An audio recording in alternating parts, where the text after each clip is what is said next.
Welcome to Motherhood. I'm Dr. Christina Hibbert, and I'm here to help you overcome, to become, and to flourish in this crazy and fun experience we call motherhood. And it is crazy and it is fun, but it's also sometimes not so fun, and sometimes we need some help. And today we're going to be talking about the times when we might need help and others around us might need help. And what can we do to reach out to those in need? How can we do it? What can we say? What kind of gestures can we do? And how can we feel more comfortable in that process? Because, as we talk about each week here on Motherhood, we need each other. We need to grow through motherhood together and not just go through it by ourselves, right? So that's what we're going to be focusing on today because, as we'll talk about, it's sometimes a challenge for us to reach out, even if we feel like we should. We just don't know what to do. And our guest today has fabulous ideas on how to help us do just that. I'll introduce her in just a minute, but first I want to thank you, as always, for joining us here on the show.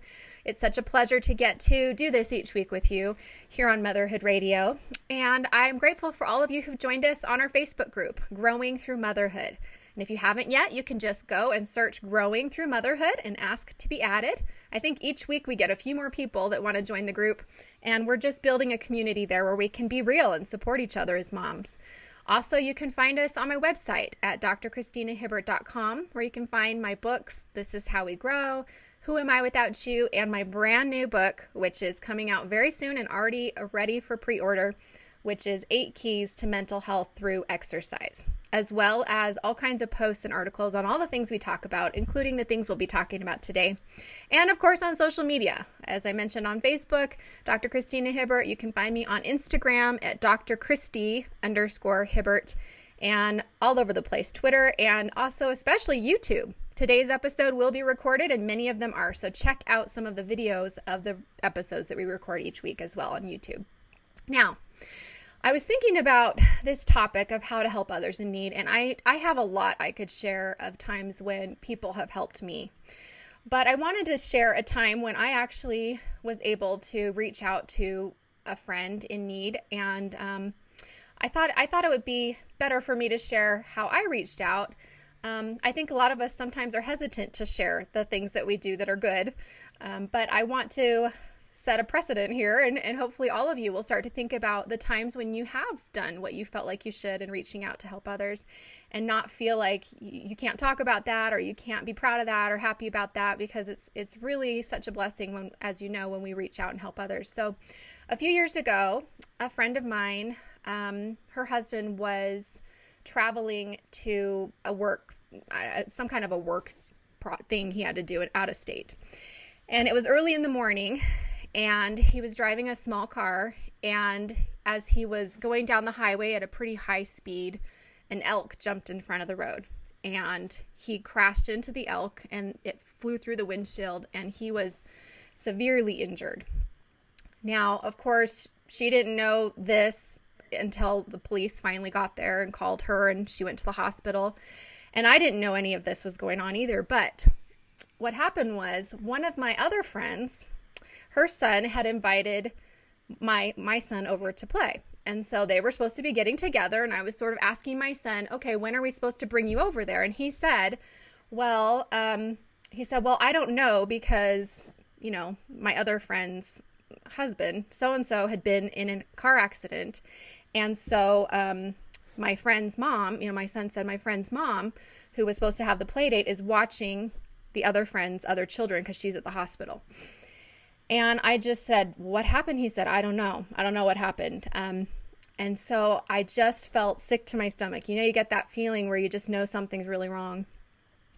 And this is the part where I have to admit, I had a massage scheduled. And now it's hard for me to get out there and take care of myself and do things like get a massage, but I had a massage scheduled, and it was scheduled in 30 minutes from that time.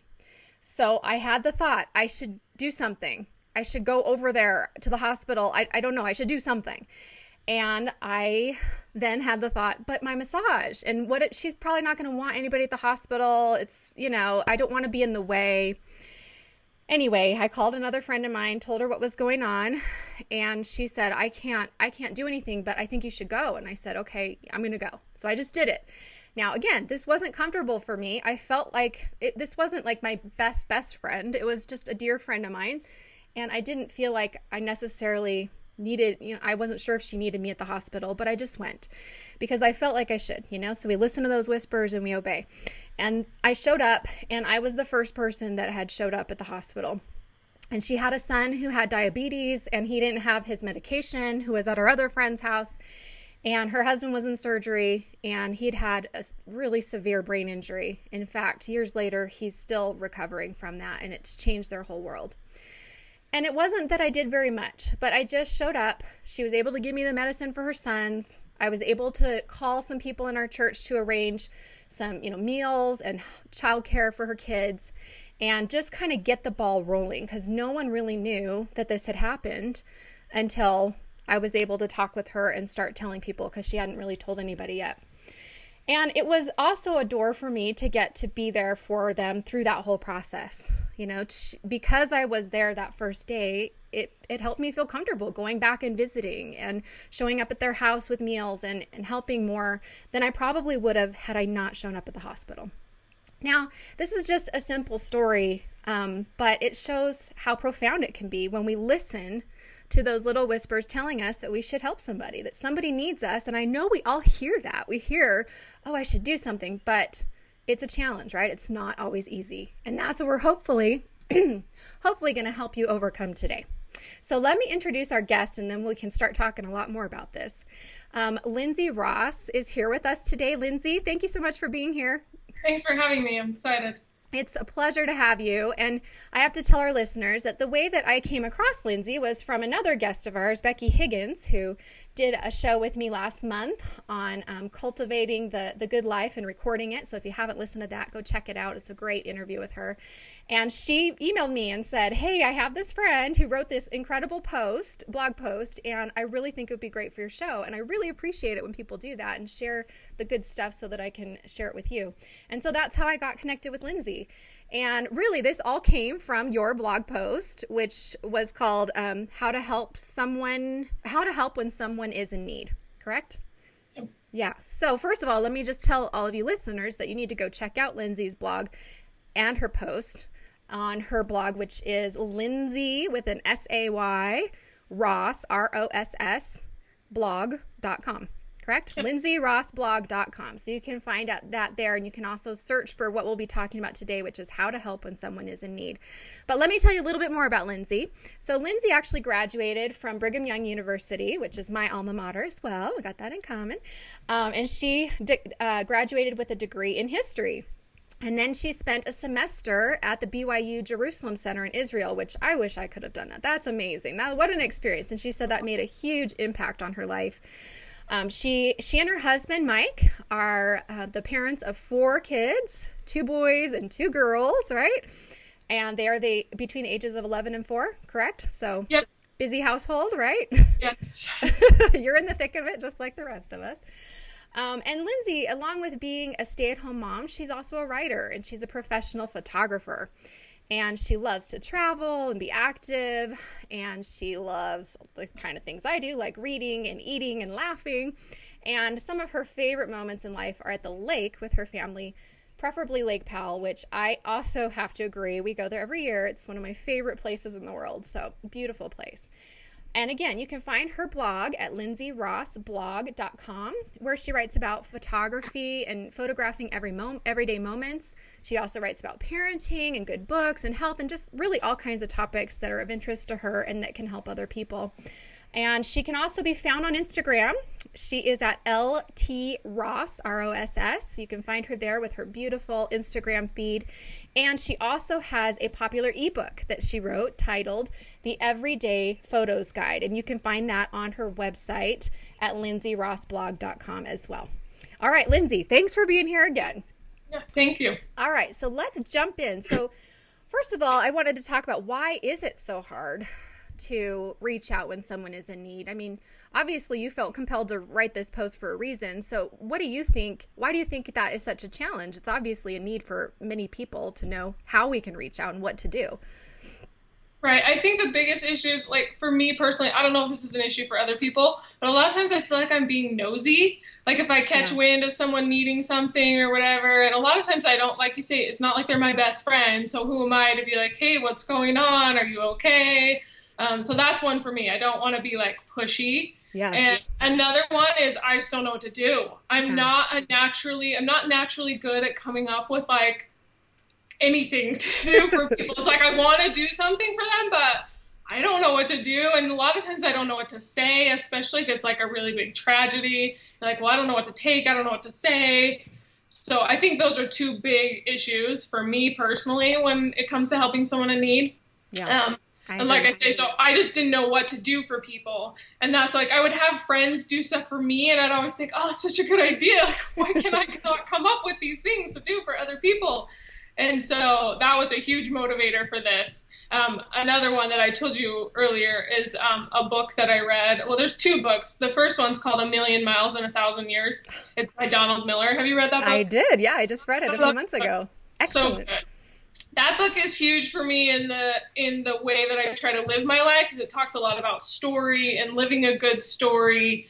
And so that coupled, and one of his really good friends is named Bob Goff, and he wrote the book Love Does. Which I've also read. That's so good too. And I saw those in your post. I was like, ooh, I like what you're reading. We like the same thing. Really like that book. Love Does. So that book was a huge motivator for me, because the whole premise of the book is one of the big purposes of life is to love people, and love does stuff. We don't just say I love you or whatever. It's just actually doing things. So then it comes to, okay, well, what do we do? And so that was a huge motivator for writing the post for me. Yeah, that's great. And I'm so with you. I think I was trying to think of what do I think are some of the biggest reasons that we don't reach out. And I agree. I think we don't want to bug people, but I think really a lot of times even that has to do with we just don't know what to do or what to say, and we don't want to make it awkward for them or get in their way, or there's a million reasons why we might stop ourselves. But yeah, I think sometimes also I was thinking sometimes I think we feel inadequate. I think really it goes back to kind of our own feelings of inadequacy about, like you're saying, not knowing how to handle it or not knowing what you can do, because you really can't take away the pain if it's some big tragedy or a big loss or something. And there really isn't anything much you can, magically say to make everything all better. So I think sometimes we just don't say anything. So I think it's brilliant that you wrote this post, and you kind of wrote it looking for, I loved how you said in one of your emails to me that you wanted a resource for people, for yourself and other people, to help them know what they can do. Right. Yep. That's exactly what it was. And I knew that I couldn't write it by myself, because like I said, I don't know what to do for people. Like I have a few ideas here and there, but it's not like I had this huge, and every circumstance is so different. And so it's like what might work for one family might not work for another family. So it's like, would be so awesome to just have a big list, and I can go to it and pick something off of it and then do that for somebody. Yes. So I just emailed tons of people that I know, probably 30 to 40 people that I know that have just regular people, because sometimes this isn't just for people who are going through something awful. Like sometimes we just need someone to notice us. But a lot of friends who've gone through some awful stuff. And so I thought, well, what did people do for you that was helpful? What wasn't helpful? I also asked them, like, what should we not do? And so I do have a little bit of that in the post too, but just a bunch of ideas. I compiled them all and then tried to organize them some way so that depending on what's going on, and then just put them all on a big list. And my friends are brilliant. They came up with some really good stuff. I was like, that's such a good idea. And a lot of it's really simple. It's not like this big complicated thing that we have to go through. I think that's another hang up, is that we think like if we take a meal, it's got to be a 7-course meal, or if we, and it really doesn't. It can just be something simple. Most people just want to know that someone cares. It's not actually what we do. It's just that we do it. Yes, I think that's such an important point that I want to emphasize, because I mean, what you're really getting at is why it's so important for us to reach out. So when we have those promptings that tell us, hey, so-and-so might need you, or just call this person because, and you don't even know why. Sometimes it is. It's like you don't even know why you're thinking of this person or why you thought of calling them. But usually when we follow that prompting, then we realize, oh, wow, they needed to know somebody cared today, or they needed to feel loved, or they needed to be noticed. I loved how you said that. Just sometimes we just need to be noticed. And I love that really this idea of love does, or, that love is an action is part of what inspired you to write this post, because I think that's kind of at the core of why we need to reach out when others are in need, right? Right. We need each other, totally need each other. So let's kind of talk about some of the, let's kind of start with more general ideas of how people can reach out. And I want to tell you listeners that Lindsay's post is packed. You're right. It's great to have brilliant friends, because your post is packed with great ideas and some things that, she or I have never really even heard of doing that are great ideas. We'll talk more about those a little bit later. But so you can visit that. But today we're going to really be packing a lot into this show as well, as far as ideas go, and how we can help you overcome some of the things that hold you back, some of that fear that might hold you back as well. So let's start with some general guidelines for reaching out and helping someone that you've learned through writing this piece and in your own life, and I'll add to it as I see fit. Okay. So some of the ones that I thought of, it's always appropriate to reach out to someone. Like I say, a lot of times we don't know them, but I've never had someone reach out to me and be like, oh my gosh, they're so nosy. I can't believe that they would text me and ask me how I'm doing. I think if we put ourselves in their shoes, of course you're always grateful for someone reaching out. And even if someone doesn't want to talk about specifics of something that's going hard on, that's totally fine. I'm always very vague. I don't ask details. You don't need to tell me unless you want to, unless you need someone to talk to. I think it's always appropriate to reach out. If someone pops into your head, send them a text. And I really liked your story at the beginning where you said it was really uncomfortable for you to go to the hospital, because the truth is, this isn't natural for me. It's not like it's comfortable and it's just innate for me to reach out to people. I'm usually uncomfortable doing it. Yes. But I'm always so grateful when people do it for me. And so that's part of life. You have to be uncomfortable if you want to do stuff that matters, I think. That's great. I'm going to emphasize that because, so you have to be uncomfortable in life if you want to do stuff that matters. Yeah. And you're right. I'm glad that you said that, because it's important for everybody listening to realize that, hey, if you're feeling uncomfortable, that doesn't mean that you're a bad person or that you're not loving enough or anything. It's pretty much the norm, I think, for most of us, right? So it's just a matter of overcoming that uncomfortableness, because as you just said, it's nobody ever is going to really hate that you reached out, and I think that's a great way to think of it too. For everybody listening, think about the times when someone has reached out to you. And like Lindsay said, were you thinking, oh, how dare they ask me about my life, and you're right. You can choose to share what you want to share with the right people, but it's the asking that counts, right? Right. So don't be afraid to reach out, no matter. It's always a good time to reach out, right? It's basically first rule. Okay, what's another guideline? And then another one I think is make sure people know that you intend to do something. So, and this is hard for me. I think this is just general for women. We're terrible at asking for help. And people will offer to do something. No, I'm good. We're fine. We're totally fine. I got it. That is classic me and most women I know. Yes. Is that we say we're fine. And really we're not. Most of the times we're not fine. And it would be awesome if someone would just step in and help. So I think if we're very specific, I have a neighbor who's really good at this. Hey, I'm going to the store. I'm going to get something for you so you can tell me what, or I'll just guess and I'll bring it over. So you might as well tell me, right? So she's very specific. I think the store one's awesome because I'm going anyway. You're not putting me out. I would love to pick something up for you. Or another one is with kids. Instead of saying, can I watch your kids? Because usually I'll say no. But if someone were like, hey, we're going to the park tomorrow. I'm going to come pick your child up and take them with us. And we'll bring them back in a couple hours. I would probably say, awesome, that sounds great. If you're very specific, instead of asking them what they need, just tell them what you're going to do. I think that would be super helpful. And then it's easier for them to ask, I think. If someone's very no, I'm doing this, I want to do it, then, okay, great. Instead of what can I do? I think that's another one is don't ever say, let me know if you need something. Because who does that? They're never going to do it. I'm not going to tell someone I need something. And that's classic, I'm praying for you and let me know if you need something. I think those are just the default things we say. And not that that's bad. Yes, please pray for people. Yeah. But I think the saying, let me know what I can do for you is they're not going to let you know. So you Yeah. just have to be very specific. I am totally with you. I think that is such an important point for everybody listening to know. It is so true. When you say, hey, let me know, it's nice and it's good, and it's even better if you're going to say that to follow up with that and call maybe, another day or two later and say, hey, did you think of something I could do? Maybe that would be more helpful.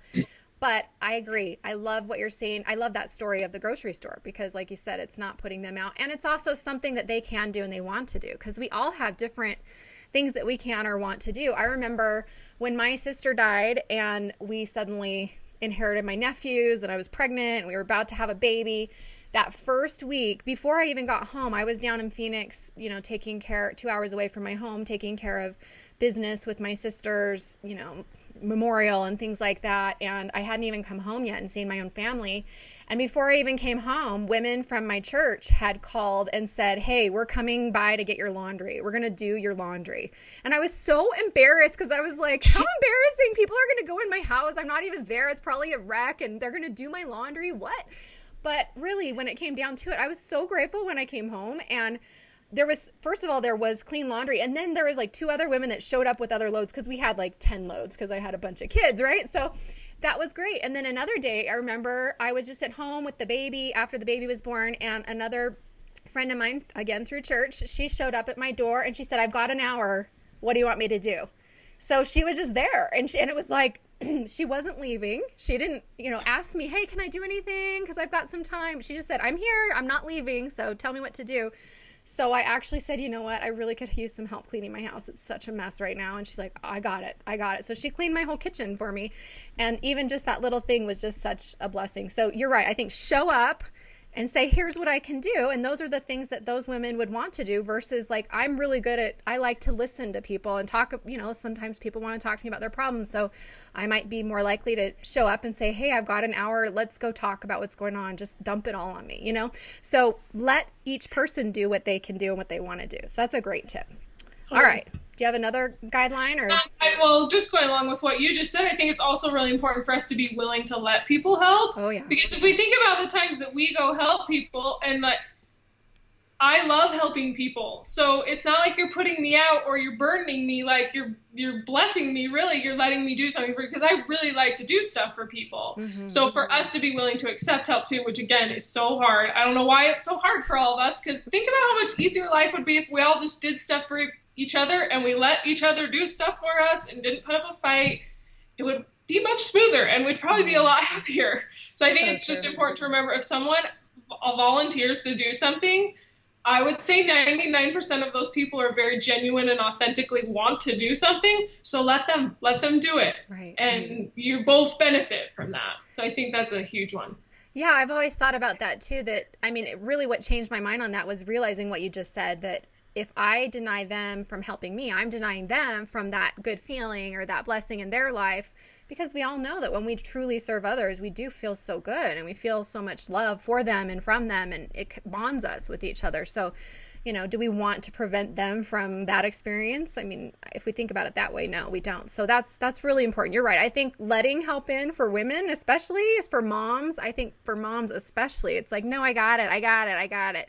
And clearly at some point it's like, you don't got it, and I'm just going to come and make myself help you, but we have to be willing to let that help in. That's so important.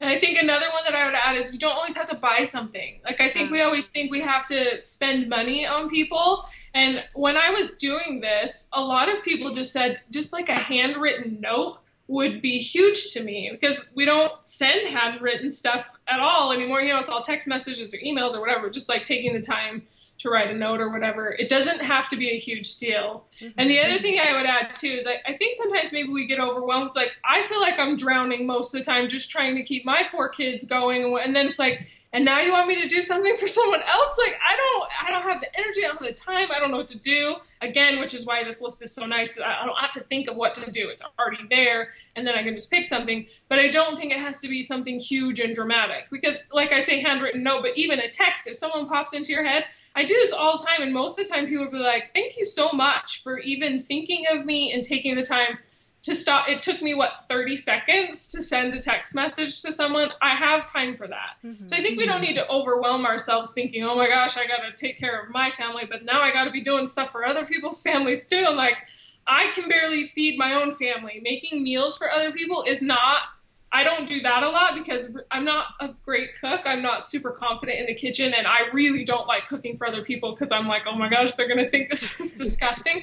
So I think just do what you can do instead of overwhelming yourself with feeling guilty that we're not doing enough for other people. Do you know what I mean? So I just think like really just doing what you're good at. Like I'm good at texting people and I'm good at, service type stuff. I'm maybe not so good at taking meals into people just because I'm really uncomfortable doing that. So I think just picking what you're good at and sticking with that and feeling okay with that and not guilty that I'm not taking a gourmet meal to someone. They don't want my meals. So I'll buy it from a restaurant or something. I feel much better that way. But I think just doing what you can do and being okay with that. Yes. Oh, I so echo that. That is such an important thing. And I was also going to add to that at certain times of our life, certain seasons of our life, some things are going to be easier to do than others. So we also shouldn't compare to what other people are doing and thinking, oh, well, their contribution is so much more valuable than mine. I remember when I had, 6 little kids at home, I just told myself, I'm never going to offer to babysit for somebody. Like, I just am not going to do that. And there was a time where I was like, I'm never going to offer to bring dinner because I can't handle anymore, But over time, now I'm in a place where, my youngest is 8 and my older ones are pretty independent. So I can watch people's kids more, and especially if they're the same age as my own kid. I mean, that's easy for me. And I remember a time when I had 2 little ones, or 3. I had a baby and I had a 4-year-old who was in preschool and my oldest was in 2nd grade. And my 4-year-old in preschool had this friend who was whose mom was starting to work again. She was just going back to work because he was her youngest, and preschool was in the afternoon and she worked all day and she didn't know what to do about childcare. And I just said, you know what, just bring him over in the morning. He can play with my son and then I'll just take him. And she was like, well, do I need to pay you? And I just feel so guilty. And I was like, no, just pay it forward. When you can help somebody else, you go help them. I can help right now. This is something I can do right now. But flash forward, a few years later when I had 6 kids, and I probably wouldn't have never offered to do that. So you're right. I think it's really important to realize our limits and realize that whatever contribution we can make, it's all good. It's not that there's one better thing than another, right? Perfect. Great. Okay. So those are a few things. I was also going to add, as far as general guidelines, that, and we'll get into some of the specifics here with Lindsay in a minute, but I was thinking of the love languages idea and kind of the idea of there's just so many different ways of reaching out to people, and there's no one better way. So, if we go with love languages, it's like talking with people and, being there for them verbally. And then there's acts of service, like you're saying, like cleaning someone's house or coming and helping them move or something. And then there's spending time. Sometimes they just, like you say, they just need someone to be with them. They don't want to be lonely. Or, physical touch, giving them a hug, sitting and patting their back and just being there with them physically, and gift giving. So sometimes it is appropriate to bring something and buy something, but it's, like you said, it's not always necessary. There's so many different ways we can reach out. So kind of in general, you can think about that umbrella of all these different ways that we could do that. And one thing that I always suggest is, what would you want someone to do for you? And then do that, right? Basically. So let's talk about some of the things that you gained from this list, that you put on your list. And I thought we could start off with some of the things that you had never thought of, that your friends suggested, some of the interesting things that they suggested on your list, and we could share some of those. Okay. One big one, and this is the example I use all the time because it made a huge impression on me. My brother got hit by a car and he was in the ICU for 3 weeks. And so obviously we're spending a ton of time at the hospital, and he had a traumatic brain injury. And so we made sure someone was always at the hospital with him. So we were doing shifts and there was always someone there. Maybe not at night. I don't remember. I tried to blank out a lot of that. Yeah, sure. Yeah, there was always someone there. And one of my friends, and when someone's in the ICU, like, you can't have regular visitors. And because some family was always there, people couldn't come in, and we didn't really want people. He looked awful. So it wasn't like we were having a lot of people coming in and out.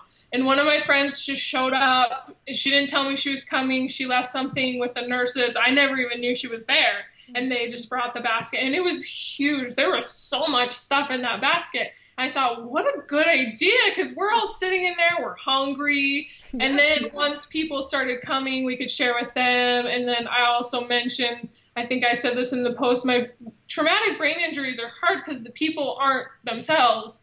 And he was mean, and he was such a hard patient. I mean, he was chained to the bed, like his poor nurses. And so every time they came in, we were always apologizing. Like, we're so sorry. And they were so sweet. They know, they deal with that stuff all the time, but we didn't. Yeah. So we were horrified by his behavior, but they knew. But we shared the treats with them too. We kept giving them food and bringing stuff out to them. And it all came from this basket that my friend had dropped off. But I thought that was an awesome idea. Was having that there. Some of the other ideas I really like, one of my friends said, take paper goods when you take a meal. I was like, well, that's a really good idea. Then they don't have to do dishes. That's and great. Then some people call it shop and drop, where you just go to like Costco or whatever and buy a bunch of non-perishable stuff and just leave it on their doorstep. Yeah, I really liked that one. That's a good one. Yeah, that would be nice. And a lot of times, again, we overthink, well, I don't know what they like. It's like, just buy what you like. Most people are going to eat the general stuff that people will eat. Right. Another one, too, is I think just I always try to have just something on hand. So there's something happens, I don't have to go to the store. Because like I said, like, I'm not packing up my kids and going to the store to find something for someone. If I need it right, like if this person needs attention right now or whatever. Right. So I buy, like, I don't know if you've heard of Loci Bracelets. I love those. Tell us what those are. Oh, I guess everyone can't see, because this is all. But the people who watch it, this is what they look like. It has water from the Dead Sea, and then or mud from the Dead Sea, and water from Mount Everest, which are the highest and lowest points on Earth. And then there's beads in between. So just a lot of significance of, like, I know you're going through a really hard time right now. I love giving those to people just that are going through hard stuff. Or just other bracelets with little sayings on them, stuff like that you can give to friends. And even just having note cards on hand that I can always write notes to people. Oh, I love that. Yeah. Yeah, I really like all those. So having some little gifts handy, having some little treats handy, so, and you're right. That's a great idea to just think about. And I kind of have a little place in my closet where I just keep little random things that, like lotion or whatever, just like you say, for that last minute thing when you want to bring something to somebody, you just have a little something on hand. So that's a great idea, being prepared ahead of time. Exactly. And some people mentioned when I was making this list too about meals, they say, well, I'll just have some stuff always on hand so that I can put, I have 3 or 4 specific meals that are good to take to people, because not all meals are good to take to people. Yes. And so that they just try to keep ingredients on hand, because that's another issue too. It's like, well, I'd love to take them some rolls, but I don't have any flour. I don't know. Just you know what I mean? Just stuff so you kind of be intentional about making sure that you always have things on hand that you can give to people or make for people or whatever. I love that. So I really like one time, I'm thinking of kind of along with your basket idea, which I love that idea of a care basket. I remember after my sister died, that same day the next day after she died, I went and taught a course on postpartum depression because I was supposed to be there and I just didn't know what else to do. So I was totally pregnant. My feet were all swollen and I taught just 2 hours. I was supposed to teach for 2 days, but I just did this one segment. And one of the other presenters that was there with us, the day that I got home, she had sent a care package from her and her whole, like her office, her medical office. And it was just this, to me, that was so thoughtful, especially because it was somebody that I barely knew, but she just was trying to reach out and my kids loved it. I mean, there was all kinds of random goodies and stuff. And then I was thinking of another time when one of my friends brought a care basket to our whole family after I had the baby and after we were all home. And it had just a bunch of movies, like DVDs, and then popcorn and treats so that we could have a movie night with the kids, because all of a sudden I had 6 kids and it was so overwhelming. And I still joke with her because 2 of the movies she brought, one was A Series of Unfortunate Events and the other one was Harry Potter. And literally my nephews were orphaned. And so I was like, how could you bring 2 orphan movies to our house for, to help us with our orphaned nephews? Anyway, so she just I didn't even think about it. But anyway, so, it's just fun. So I think that, that's a great idea too. Just something for the whole family or something for the kids. if the parents are struggling, just remembering them as well, right? Yeah, I think going along with that is just one thing someone says, be aware of all the kids in the family. So like if you have a new baby, I've had friends, they just bring over like a coloring book for the other kids or something. Oh, yeah. And then it makes them feel thought. I was like, that's a really good idea. Because a lot of times we just take stuff for the baby, or if someone's sick, we just take something for that sick kid. And that can be hard for the other kids when one kid's getting a ton of attention and they're not getting any. And I'm always grateful for friends who think about that. Because again, like I don't naturally think of stuff like that. And so I've had friends who do that. Just they bring and it doesn't, like I said, it doesn't have to be anything big. And my kids were just thrilled that someone thought of them, and they probably forgot about the gift 2 days later, which they did with every gift. Right. But I was grateful. As the mom, I was grateful that they were taking care of my other kids too. Yeah. So I think that's really nice. That's a great idea. So before we share some more ideas, I want to pause and talk, because I think we kind of skipped over this. I think this is important. So we were talking a little bit about the reasons why, the things that hold us back from reaching out to somebody. And I think we both would agree that one of the biggies is, like, in general, fear, right? Fear. And so I wanted you to share a little bit about the idea of, fear not to do good, and how can people like embrace that and overcome that fear. Do you think, like, what can help them? People who are just afraid, just afraid to reach out. That scripture, I don't even know what the reference is, but I remember when I read that and I was like, why would I be afraid to do good stuff? I just thought that's the weirdest scripture ever. And then as I thought about it, I'm like, oh my gosh, I'm afraid to do good stuff all the time because I'm just uncomfortable. Like you say, or like you'll see someone I've seen moms like in line at the grocery store and their kids freaking out, and I'm trying not to draw attention to it so I don't make her feel embarrassed, because of course she's like, we're always embarrassed when our kids are being spazzes when we're out in public. But if you think about it, if I were, say I had a sucker in my purse or whatever, or I just try to give that kid attention and help, like huge difference to her. But I'm afraid because I feel awkward. I don't want to make her feel awkward. I think we do that with a lot of stuff. And like I say, it's just the issue of just like buck up and do it anyway, just quit being so dumb. And I think we way overthink it. Really doesn't have to be that big of a deal. And if someone needs help, just help them instead of stopping and thinking, well, I don't want to be embarrassed, or I don't want to embarrass them, or I don't want to. So I actually think of that all as fear not to do good, just do it. And even if you're dying inside, like, once you're done, I think you're always grateful that you helped them. It's never like, oh, geez, I really regret helping that person. Right. So I think it's good. And even if they did respond negatively in some situation, oh, well, you figure at least I'm doing what I feel is right, right? Yeah. And I think your point about overthinking is so important. I think that's a sign. So everybody listening, like, watch for that. When you start rationalizing in your head and you start hearing all those reasons why you shouldn't do the thing that you felt, you had that feeling, you had that prompting telling you, like, you should call this person, you should do this, you should reach out, you should help that woman in the store, whatever. And then you start hearing, well, they don't want to, they're going to be embarrassed. Da, da, da, da, da. When you start hearing that, it's just pulling you away from that good thing you were about to do. And it's not, it's not helping at all. It's actually the opposite of what you wanted and what you really needed to do. And in fact, what I always say is that fear actually doesn't prevent bad stuff. We always think, well, if I'm afraid, then it must be preventing me from something bad. That's not true. Fear actually prevents good stuff, potential good, really, because, there's a difference between fear and a warning. Like if you had a warning, like it would feel different. Like, do not reach out to that person right now. Like, I know you want to help them, but it's probably not a good idea because they're crazy or something, So, okay, that's different than the idea of that fear, which is really just our own thoughts telling us, oh, there's a million reasons why we shouldn't do it. And so it really just stops us from doing something good versus, if we can overcome that fear. And like you say, just do it. When you think it, do it. And that's, I agree with that. I think that's the easiest and best way to actually follow through is to do it as soon as you hear the little prompting in your head, right? Yes, exactly. Because if you don't, I overthink it. And then I have 10 reasons why I shouldn't help that person or whatever.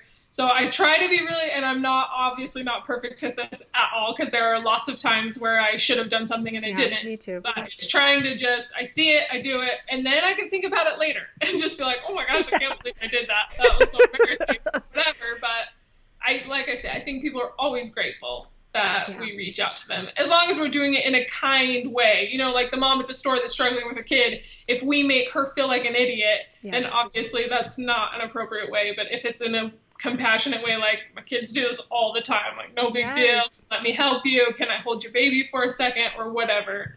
Just know what we're thinking. And I love that example because that's something we can all relate to. We've all seen that. We've all been there too. And I love those moments when either someone says to me or I say to them, like, I totally get it. You're doing great. Hang in there. You know, when they're in the line and the kid is crying and freaking out because they're not getting the toy and the mom's just being strong and holding in there. It's like, I do want to say, hey, good job. Way to go, mom. You know, you do what you're supposed to do. And I think you're right. Those little things, there's moments like that all around us all the time where we can just say something, and it might just be a quick, brief interaction, but it just might be what they need to hear to know, okay, it's okay. You know, I'm doing okay. Really just telling a mom that she's being a good mom instead of, whoa, you've got your hands full. You're like, that's not helpful. I know that. Yeah, right. Just something encouraging, like, you're a good mom. You're doing a good job. That can make a world of difference to a mom in any situation, not just the grocery store, but wherever. Just a simple, you're a good mom. Yes. We need to hear that a lot more. I agree. And that's one thing also that I think we can think about is just when you have that idea that you should compliment somebody or say something nice. I always used to wonder, why don't we say the nice things we think about somebody?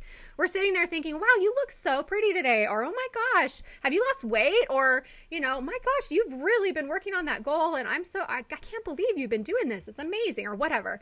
And then we never tell them. So that's part of it too, right? Isn't that part of helping someone in need, is saying the good things that we think and getting them into their head at least? That one's hard for me too, because like I grew up in a family, like we told each other we loved them, but we're not super emotional. So we don't like hug, none of that. And so that's awkward for me to compliment people and be like, oh, your hair looks so cute. Like, that's hard for me to do. But like you say, I've tried to get, if you think it and it's nice, then say it. And I've tried to get a lot better at doing that. Because again, I'm always grateful when people say nice things to me. Like, I don't spend a ton of time on what I look like. So if ever someone's like, oh, you look really pretty today, I'm like, really? It's very nice of you to say that. You know, but it's just little things like that that I think they can make a huge difference. Yeah. And I think stuff about people all the time. And I think that they probably have no idea that I think that about them. And I think and sometimes for me, it's easier. Sometimes I'll send a text later because then I don't have to do the face-to-face. This is really awkward for me to say. That's great though. It's the same thing. But yeah, I think it's just, same thing. But I'm trying to get better at saying it in person because there is something about that face-to-face.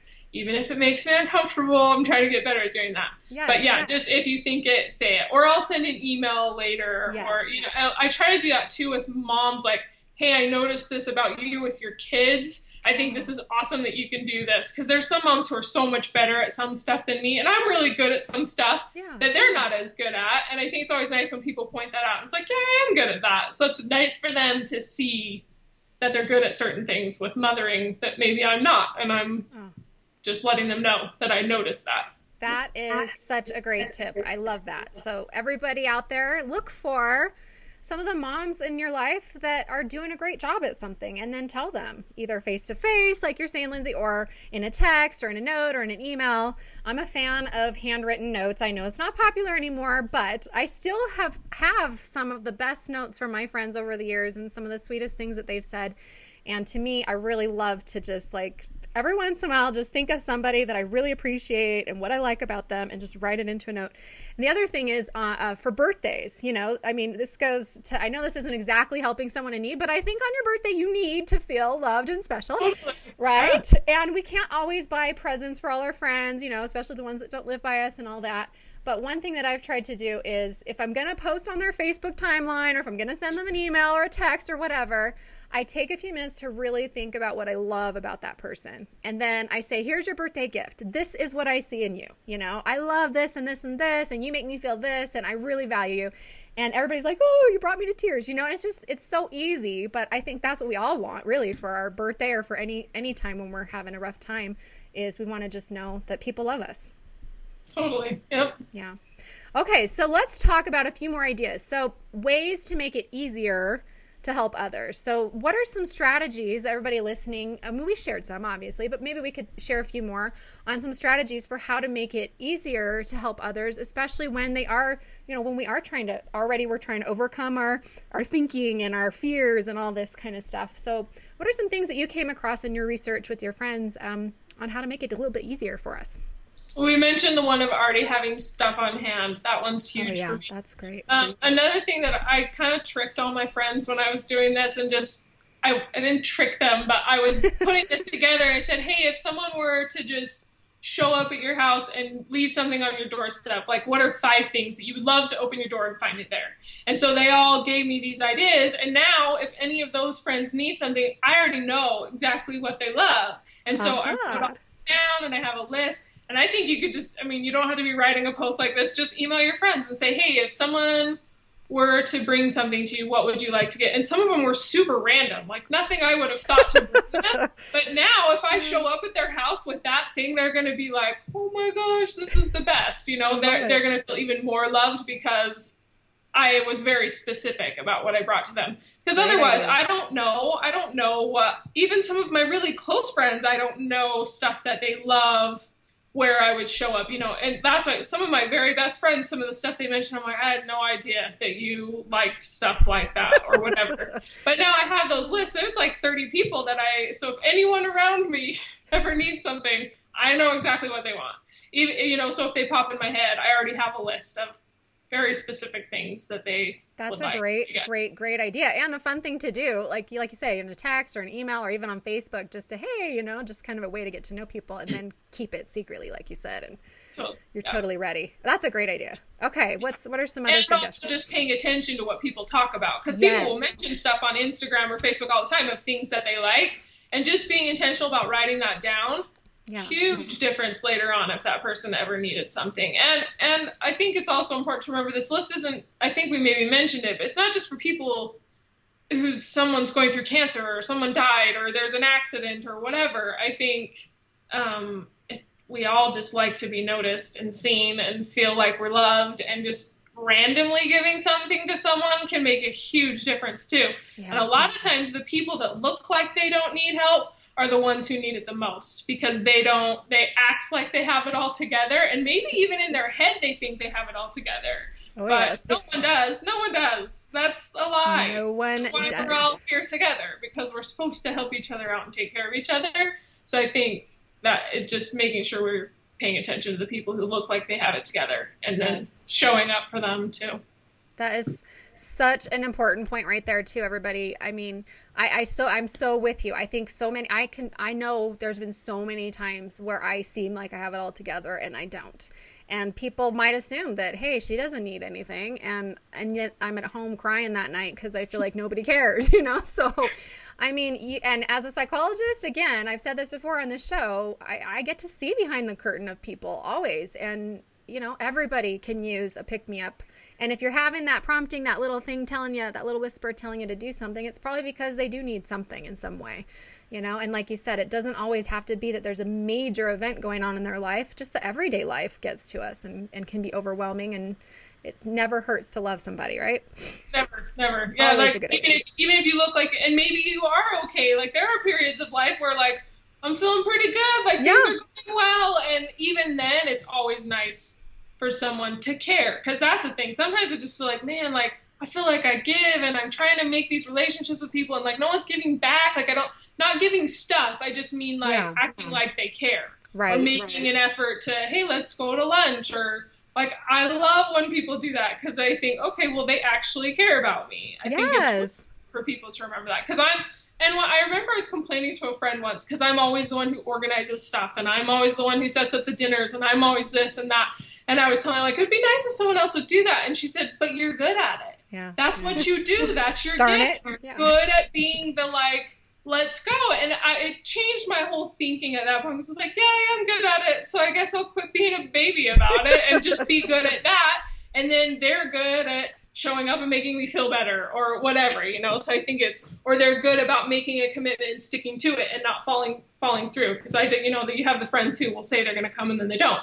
Yeah. But, I just think once she said that, it really changed my thinking of, okay, yeah, that's one of that's something I'm good at, and I can quit complaining. That it doesn't mean they don't love me because they don't organize stuff or whatever. Right. That's a way that you can serve that's unique for you, and everybody has their things that they're good at. You know, I feel the same way. I feel like I'm good at helping people with their problems. Obviously, that's what I do for a job. And a lot of my friends like to call me with their problems, and I really do like being able to help them. I really, really appreciate when they trust me enough, and when I'm able to do something that's helpful. I really love that. But I also admit that then I complain sometimes, thinking, well, but nobody cares about my problems, and nobody wants to help me with my stuff. But I've had to realize, too, that it's also on me, again, to reach out for that help and to accept it, you know, and to tell people when I need it. I was teaching, a postpartum depression course a few weeks ago, and I was sharing some of the personal things in my life that we'd been through as a family. And after this segment, on this break, this woman that I'd never met before, she came up to me, and she was the sweetest woman. And she said, "Who takes care of you?"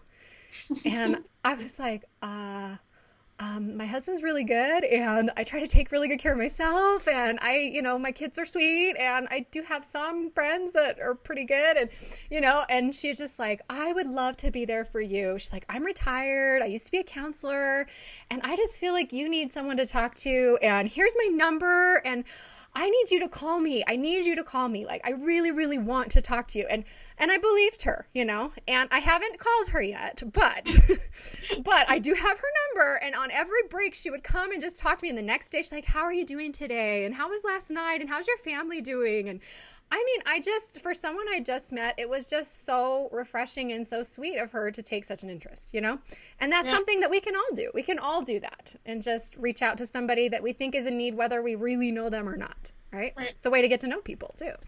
Yeah. The best way, I think, one of the best ways is to serve people, to get to know them and love them better, right? For sure.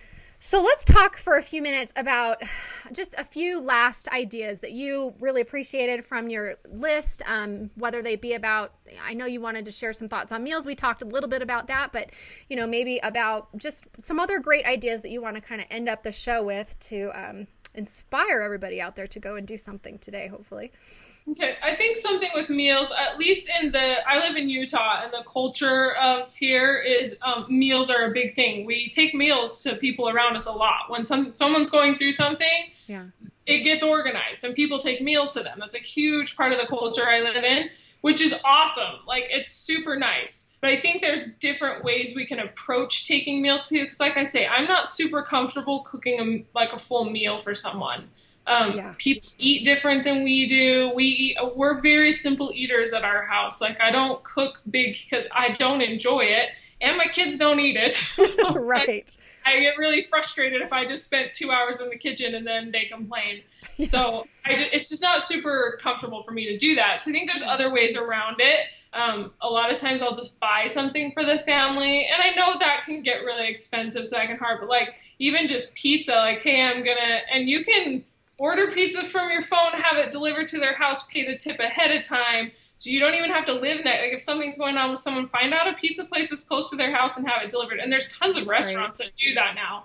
And just make sure you pay the tip also ahead of time so that they don't get stuck with that when someone shows up. That's awkward. Good point. But I think there's ways around that. And also, crock pot meals, you can put all the stuff together, give it to them. Hey, throw this in the crock pot on a day when you need it. Because sometimes maybe they don't need dinner, they're not going to be home. I know when, if someone's in the hospital, they're not home to even eat the meals at a regular time. So there's no good time to drop off a meal. If it's a freezer meal, just something that they can throw in the oven whenever they're ready. There's tons of stuff at Costco that I can buy that, although one friend did mention, her little girl has a tumor, an inoperable tumor in her eye. Wow. And she said that she got 6 rotisserie chickens from Costco for meals because, like I say, that feels safe to give to people, but that's what everybody brought to her. So she's like, I've got 7 chickens in my fridge. I don't know what to do with them. Oh my gosh. So I think just being aware of stuff like that, maybe not going that generic, I guess. I don't know. So then you can show up at her door and take all the chickens and go put them in a crock pot and make soup for her and then bring it back, right? Yeah, exactly. If you make but soup. I had never thought of that. I totally laughed. I'm like, oh my gosh, that's so funny. And people are totally just trying to, But that's why Yeah. I panic then when I take meals. I'm like, oh my gosh, they're not going to eat this and they're No. not going to like it. That's what And I think. They've sometimes when probably people- already eaten this. Somebody else already thought of this. But you know what? It's a meal and you just do your Right. best, right? Yeah, I just try to think of things that I can buy, you know, like I get little Yeah. taquitos and chips and salsa from Costco or something. It's not this huge production. Right.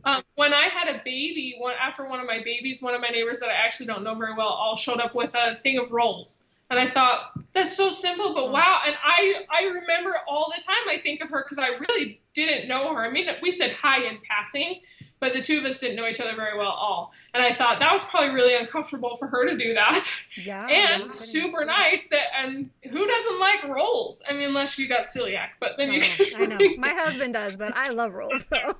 someone can bring some. But that's another thing. I have a neighbor who has celiac, and I have a sister-in-law who has it too. And one time she made a bunch of carrot cake that was gluten-free. So I brought a piece of it home and took it over to my neighbor because I thought she probably never gets treats. Yes. And she was like so thrilled about that. And it was so simple for me because it's just a leftover piece of cake, but that was huge to her. That's a biggie. I think that's a biggie too, is keeping in mind people's, you know, dietary restrictions and needs. And that goes for not only bringing meals when there's, you know, something going on, but if you're having people over for dinner or, you know, serving in some other way by, you know, having an event. You know, my husband has celiac. He has diabetes and celiac, and it's frustrating when he goes to like a dentist. He's a dentist. He'll go to like a dental meeting, and there's nothing he can eat. So, you know, that's another thing that we can do to help others is, you know, I think one of the dentists in town that brought Christmas gifts, he had his wife actually make gluten-free cinnamon rolls because they were giving cinnamon rolls, and he was in heaven. You know, it's just like, wow, somebody actually knows about me and thinks about me, and that was just so thoughtful. So yeah, that's another thing. But, you know, again, don't stress it either. Like, you know, Right. you don't have to stress it. Well, and I think you can just ask. Like, I have a neighbor who has a daughter. She's got Down syndrome, celiac, and diabetes. So it's like she's got a host of issues. And so I'll just say, what can she have? What is a good thing to bring to your house? And she'll tell you. They'll tell you. Yeah, that's a great I'm sure idea. you know you can tell people exactly what he can and can't eat. Yes. Just being aware of those dietary needs, I think, is huge. Yeah, I'm with you. And also, just for people out there who don't know, it's really easy to set up those meal exchanges or meal trains online as well. When my friend died a couple of years ago, you know, that's what everybody wanted to do something, and you know, it's like you don't know what to do, but that's what somebody did. It was actually, I think, one of the teachers from the school that just went online and set up this meal exchange, and through, like, you know, their church and our church and the community and the schools, we were able to email everybody, and everybody was able to go online, and everybody was able to help with meals as they wanted for a good like 2 or 3 months, because my friend died and she left behind her 3 kids and her husband, and you know, they needed all the help they could get. And even just like you said about groceries, you know, I just went over there one day and went through their pantry and was like, what do they need? Because, you know, she did all the shopping, and we, you know, between several friends, we got them all the groceries they needed. We went and helped them learn how to use the dishwasher and how to do the chores. We got them a cleaning lady for a while, you know.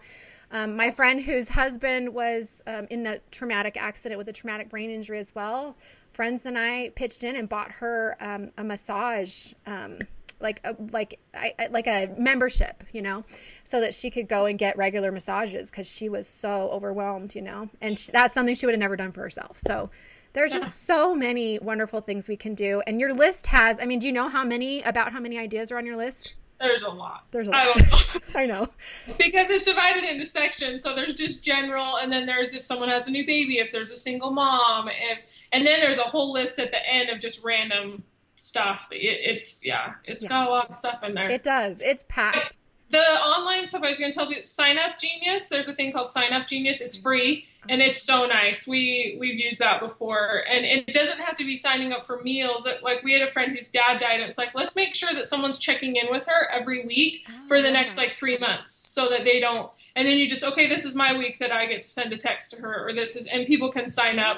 It's totally free, and it sends you a reminder. So once it's set up, it's not like someone has to manage it. It kind of does it for you, and then people can sign up. It's nice. Brilliant. So Sign Up Genius. Sign up. Yeah, sign up. Genius. That's part. Okay, so I'm making that part of my simple solution segment, which we always end the show with, because that's a great tip. But also, I was going to also tell everybody to go and read your blog post. So again, you can go to Lindsay, S-A-Y, rossblog.com, lindsayrossblog.com, and look up her post on how to help when someone is in need, so that you can have all these ideas. Like Lindsay said, I think it's a great idea, go there and print off the post and just put it on your fridge or whatever. Put it somewhere where you'll see it, or bookmark it on your web browser or on your phone, so that when you don't know what to do, it's nice to just go and read and say, oh, that's a great idea. I'm going to try that today, So I really appreciate you writing that for us. Also, I want to encourage everybody to go check out your ebook as well, which I know isn't totally about what we're talking about today, but it's also a wonderful resource. So you can go find her Everyday Photos Guide book, which, you never know when you can help somebody by taking photos or helping them with better photos. That's what Lindsay does to help people, right? Yeah, sure. You help us take better photos. Taking everyday photos makes me more grateful, and then I'm a happier person, so I'm more happy to help people, I guess, is how we could tie that in. So I love that. I'm going to check that out for sure. So that you can also find that through her website. And again, you can find her on Instagram at LTRoss. And also, again, her blog, lindsayrossblog.com.